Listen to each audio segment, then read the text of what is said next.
ओम शांति। 10 जनवरी 2026 के ईश्वरीय महावाक्य। पहले सुनते हैं मुरली के मुख्य पॉइंट्स। आज बाबा ने कहा, देह और देह के सभी संबंधों से बुद्धि हटाकर स्वयं को आत्मा समझना ही सच्ची याद है। गुप्त योग की यात्रा में स्थित रहकर महावीर जैसी निर्भय और अडोल अवस्था बनानी है। नेक्स्ट पॉइंट, ऐसे शुद्ध और शक्तिशाली कर्म करो जिनसे आत्मा का फरिश्ता स्वरूप स्वतः प्रकट हो जाए।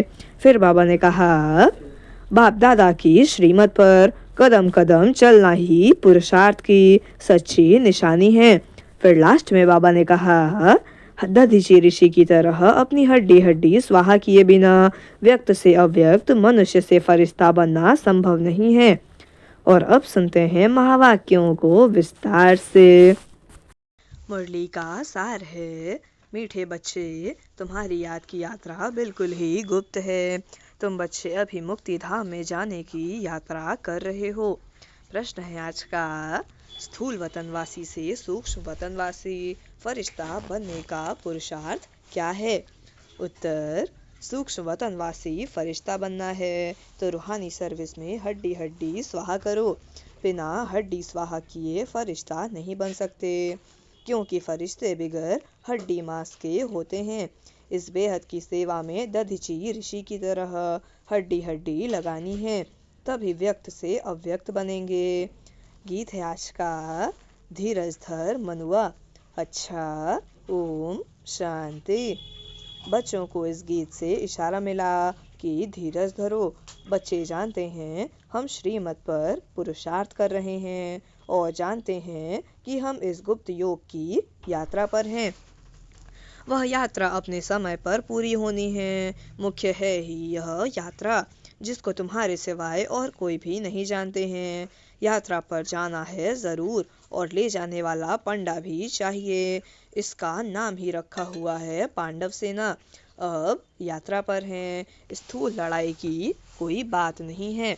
हर एक बात गुप्त है। यात्रा भी बड़ी गुप्त है, शास्त्रों में भी है। बाप कहते हैं, मुझे याद करो तो मेरे पास आकर पहुँचेंगे। यह यात्रा तो हुई ना। बाप सब शास्त्रों का सार बताते हैं, प्रैक्टिकल में एक्ट में ले आते हैं। हम आत्माओं को यात्रा पर जाना है, अपने निर्वाण धाम।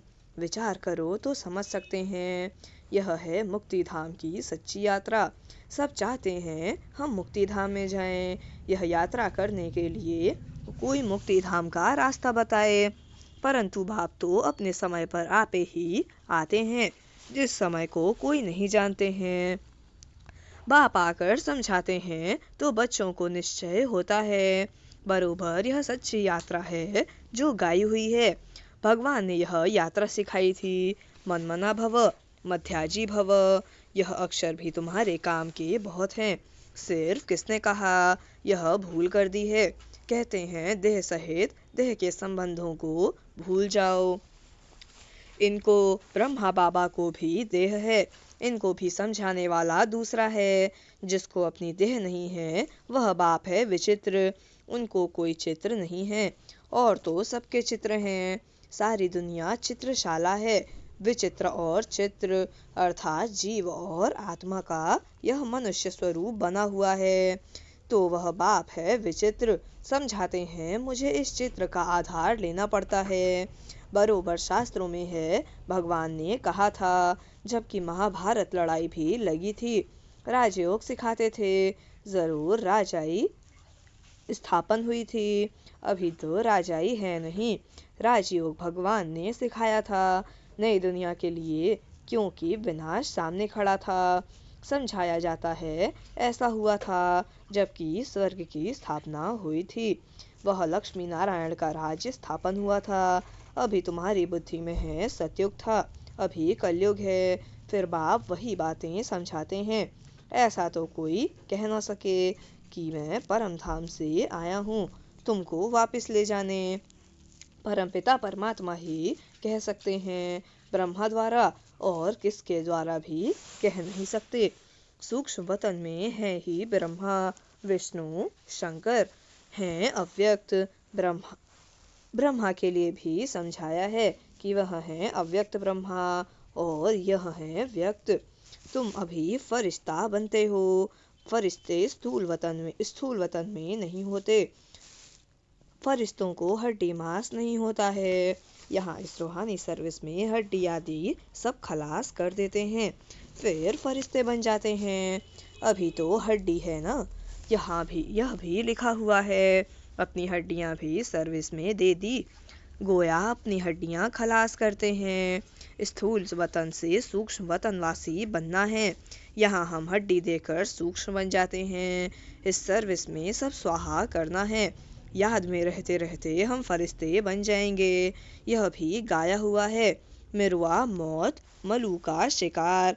मलूक फरिश्ते को कहा जाता है। तुम मनुष्य से फरिश्ते बनते हो। तुमको देवता नहीं कह सकते। यहाँ तो तुमको शरीर है ना। सूक्ष्म वतन का वर्णन भी होता है। योग में रह फिर फरिश्ते बन जाते हैं। पिछाड़ी में तुम फरिश्ते बन जाएंगे। तुमको सब साक्षात्कार होगा और खुशी होगी। मनुष्य तो सब काल का शिकार हो जाएंगे। तुम्हारे में जो महावीर हैं वह तो अडोल रहेंगे। बाकी क्या क्या होता रहेगा। विनाश की सीन तो होनी है ना। अर्जुन को विनाश का साक्षात्कार हुआ। एक अर्जुन की बात नहीं है। तुम बच्चों को विनाश और स्थापना का साक्षात्कार होता है। पहले पहले बाबा को भी विनाश का साक्षात्कार हुआ। उस समय ज्ञान तो कुछ था नहीं। देखा सृष्टि का विनाश हो रहा है। फिर चतुर्भुज का साक्षात्कार हुआ। समझने लगे यह तो अच्छा है। विनाश के बाद हम विश्व के मालिक बनते हैं, तो खुशी आ गई। अब यह दुनिया नहीं जानती कि विनाश तो अच्छा है ना। पीस के लिए प्रयत्न करते हैं, परंतु आखिरी विनाश तो होना है। याद करते हैं पतित पावन आओ, तो बाप आएंगे ज़रूर। आकर पावन दुनिया स्थापन करेंगे, जिसमें हम राजाई करेंगे। यह तो अच्छा है ना। पतित पावन को क्यों याद करते हैं? क्योंकि दुख है। पावन दुनिया में देवताएं हैं, पतित दुनिया में तो देवताओं के पैर आ नहीं सकते। तो ज़रूर पतित दुनिया का विनाश होना चाहिए। गाया हुआ भी है महाविनाश हुआ। उसके बाद क्या होता है? एक धर्म की स्थापना। सो तो ऐसे होगी ना। यहाँ से राजयोग सीखेंगे। विनाश होगा, बाकी भारत में कौन बचेगा? जो राजयोग सीखते हैं, नॉलेज देते हैं, वही बचेंगे। विनाश तो सबका होना है, इसमें डरने की बात नहीं। पतित पावन को बुलाते हैं, जबकि वह आते हैं तो खुशी होनी चाहिए ना। बाप कहते हैं विकारों में मत जाओ, इन विकारों पर जीत पाओ, वह दान दे दो तो ग्रहण छूटे। बाप भारत का ग्रहण छूटता जरूर है। काले से गोरा बनना है। सतयुग में पवित्र देवताएं थे, वह जरूर यहाँ बने होंगे। तुम जानते हो हम श्रीमत से निर्विकारी बनते हैं। भगवानुवाच, यह है गुप्त। श्रीमत पर चलकर तुम बादशाही पाते हो। बाप कहते हैं तुमको नर से नारायण बनना है। सेकंड में राजाई मिल सकती है। शुरू में बच्चियां 4-5 दिन भी वैकुंठ में जाकर रहती थीं। शिव बाबा आकर बच्चों को वैकुंठ का भी साक्षात्कार कराते थे। देवताएं आते थे कितना मान शान से। तो बच्चों को दिल अंदर लगता है बरोबर गुप्त वेश में आने वाला बाप हमको समझा रहे हैं। ब्रह्मा तन में आते हैं। ब्रह्मा का तन तो यहाँ चाहिए ना। प्रजापिता ब्रह्मा द्वारा स्थापना। बाबा ने समझाया है, कोई भी आते हैं तो उनसे पूछो किसके पास आते हो? बी के पास। अच्छा, ब्रह्मा का नाम कभी सुना है? प्रजापिता तो है ना। हम सब उनके आकर बने हैं, जरूर आगे भी बने थे। ब्रह्मा द्वारा स्थापना तो साथ में ब्राह्मण भी चाहिए। बाप ब्रह्मा द्वारा किसको समझाते हैं? शूद्रों को तो नहीं समझाएंगे। यह है ब्रह्मा मुख वंशावली ब्राह्मण। शिव बाबा ने ब्रह्मा द्वारा हमको अपना बनाया है। ब्रह्मा कुमार कुमारियाँ कितने ढेर हैं, कितने सेंटर्स हैं, सब में ब्रह्मा कुमारियाँ पढ़ाती हैं। यहाँ हमको दादे का वर्षा मिलता है। भगवानुवाच, तुमको राजयोग सिखाता हूँ। वह निराकार होने कारण इनके शरीर का आधार लेकर हमको नॉलेज सुनाते हैं। प्रजापिता के तो सब बच्चे होंगे ना। हम हैं प्रजापिता ब्रह्मा कुमार कुमारियाँ। शिव बाबा है दादा, उन्होंने अडॉप्ट किया है। तुम जानते हो हम दादे से पढ़ रहे हैं ब्रह्मा द्वारा। यह लक्ष्मी नारायण दोनों स्वर्ग के मालिक है ना। भगवान तो एक ऊंचते ऊंच निराकार ही है। बच्चों को धारणा बड़ी अच्छी होनी चाहिए। पहले पहले समझाओ दो बाप हैं पहले पहले समझाओ दो बाप हैं भक्ति मार्ग में। स्वर्ग में है एक बाप। पारलौकिक बाप द्वारा बादशाही मिल गई, फिर याद क्यों करेंगे। दुख है ही नहीं जो याद करना पड़े। गाते हैं दुख हरता सुख करता, वह अभी की बात है। जो पास्ट हो जाता है उसका गायन होता है। महिमा है एक की, वह एक बाप ही आकर पतितों को पावन बनाते हैं। मनुष्य थोड़े ही समझते हैं, वह तो पास्ट की कथा बैठ लिखते हैं। तुम अभी समझते हो बरोबर बाप ने राजयोग सिखाया, जिससे बादशाही मिली। 84 का चक्र लगाया। अभी फिर हम पढ़ रहे हैं, फिर 21 जन्म राज्य करेंगे, ऐसा देवता बनेंगे। ऐसे कल्प पहले बने थे। समझते हो हमने पूरा 84 जन्मों का चक्र लगाया। अब फिर सतयुग त्रेता में जाएंगे। तब तो बाप पूछते हैं आगे कितने बार मिले हो। यह प्रैक्टिकल बात है ना। नया भी कोई सुने तो समझेंगे 84 का चक्र तो जरूर है। जो पहले वाले होंगे उनका ही चक्र पूरा हुआ होगा। बुद्धि से काम लेना है। इस मकान में, इस ड्रेस में बाबा हम आपसे अनेक बार मिलते हैं और मिलते रहेंगे। पतित से पावन, पावन से पतित होते ही आए हैं। कोई चीज सदैव नहीं ही रहे, यह तो हो नहीं सकता। पुरानी जरूर बनती है। हर चीज सतो रजो तमो में आती है। अभी तुम बच्चे जानते हो नई दुनिया आ रही है, उसको स्वर्ग कहा जाता है। यह है नर्क, वह है पावन दुनिया। बहुत पुकारते हैं हे पतित पावन हमको आकर पावन बनाओ, क्योंकि दुख जास्ती होता जाता है ना। परंतु यह समझते नहीं कि हम ही पूज्य थे, फिर पुजारी बने हैं। द्वापर में पुजारी बने, अनेक धर्म होते गए, बरोबर पतित से पावन, पावन से पतित होते आए हैं। भारत के ऊपर ही खेल है। तुम बच्चों को अब स्मृति आई है। अब तुम शिव जयंती मनाते हो, बाकी और कोई शिव को तो जानते ही नहीं हैं। हम जानते हैं। बरोबर हमको राजयोग सिखलाते हैं। ब्रह्मा द्वारा स्वर्ग की स्थापना हो रही है। जरूर जो योग सीखेंगे, स्थापना करेंगे, वही फिर राज्य भाग्य पाएंगे। हम कहते हैं बरोबर हम कल्प कल्प बाप से यह राजयोग सीखे हैं। बाबा ने समझाया है अभी यह 84 जन्मों का चक्र पूरा होता है, फिर नया चक्र लगाना है। चक्र को तो जानना चाहिए ना।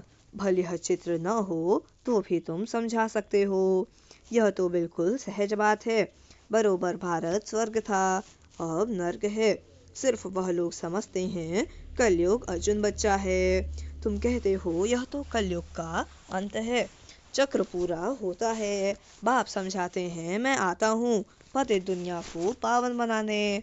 तुम जानते हो हमको पावन दुनिया में जाना है। तुम मुक्ति, जीवन मुक्ति धाम, शांति धाम, सुख धाम और दुख धाम को भी समझते हो, परंतु तकदीर में नहीं है।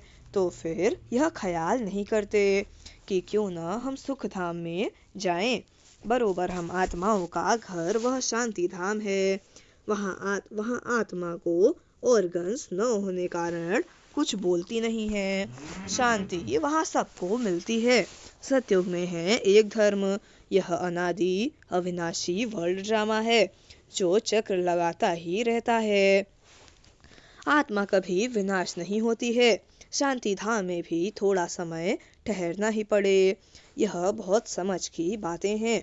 कलयुग है दुख धाम। कितने अनेक धर्म हैं, कितना हंगामा है। जब बिल्कुल दुख धाम होता है तभी बाप आते हैं। दुख धाम के बाद है फुल सुख धाम। शांति धाम से हम आते हैं सुख धाम में, फिर दुख धाम बनता है। सतयुग में संपूर्ण निर्विकारी, यहाँ है संपूर्ण विकारी। यह समझाना तो बहुत सहज है ना, हिम्मत चाहिए। कहाँ भी जाकर समझाओ, यह भी लिखा हुआ है। हनुमान सत्संग में पीछे जुत्तियों में जाकर बैठता था, तो महावीर जो होंगे वह कहाँ भी जाकर युक्ति से सुनेंगे। देखें क्या बोलते हैं। तुम ड्रेस बदल कर कहाँ भी जा सकते हो उनका कल्याण करने।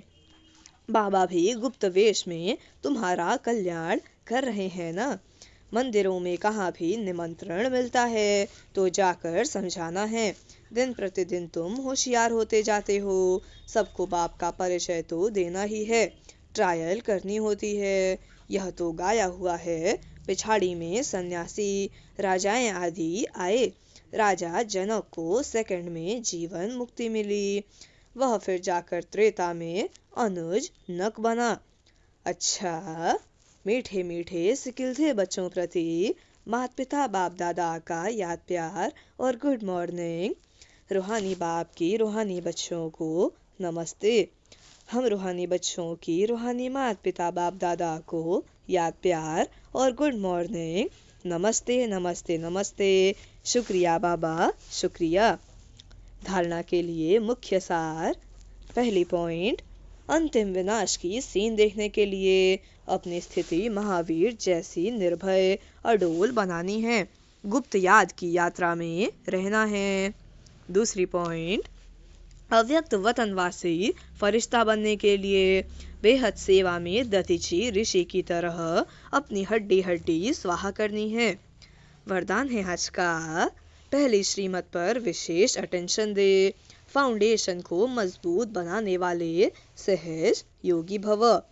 पहली श्रीमत पर विशेष अटेंशन दे, फाउंडेशन को मजबूत बनाने वाले सहज योगी भव।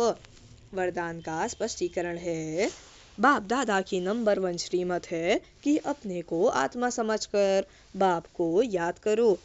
यदि आत्मा के बजाय अपने को साधारण शरीरधारी समझते हो तो याद टिक नहीं सकती।